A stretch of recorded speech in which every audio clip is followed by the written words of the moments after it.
दिल्ली में प्याज की कीमत ने मुख्यमंत्री शीला दीक्षित की नींद उड़ाकर रख दी है। शीला इस कोशिश में है कि किसी भी तरह से प्याज के दाम को काबू में कर लोगों के गुस्से से बच जाए। चुनाव नजदीक है, इसलिए सरकार ने अब प्याज बेचना भी शुरू कर दिया है। शीला सरकार ने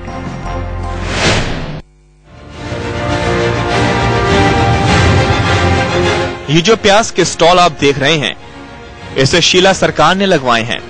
इसका मकसद है कि आम लोगों को प्याज कम दाम पर मिले, लेकिन अलग अलग स्टॉल पर प्याज की कीमतें अलग अलग हैं।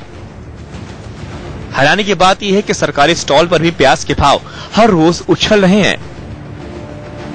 शनिवार को 32 से 35 रुपए मिलने वाला प्याज सोमवार को 45 रुपए तक मिलने लगा। दिल्ली के मुख्यमंत्री शीला दीक्षित भी इससे वाकिफ हैं। आप जानते हैं अच्छी तरह से कि सब्जियों के रेट्स, खासकर और पेरिशेबल्स के रेट्स हमेशा ऊपर नीचे थोड़े जाते हैं। ये तो थी सरकारी स्टॉल की हकीकत। अब जानिए दिल्ली की मंडियों में प्याज कितना लाल हो गया है। आजादपुर मंडी में प्याज 45 से 55 रुपए प्रति किलो की दर से बिक रहा है। वहीं गाजीपुर मंडी में राजस्थान, मध्य प्रदेश और बेंगलोर से आने वाला प्याज 35 से 45 रुपए प्रति किलो तक बिका है। ओखला मंडी में 40 से 60, केशवपुर मंडी में 37 रुपए से 55 रुपए किलो।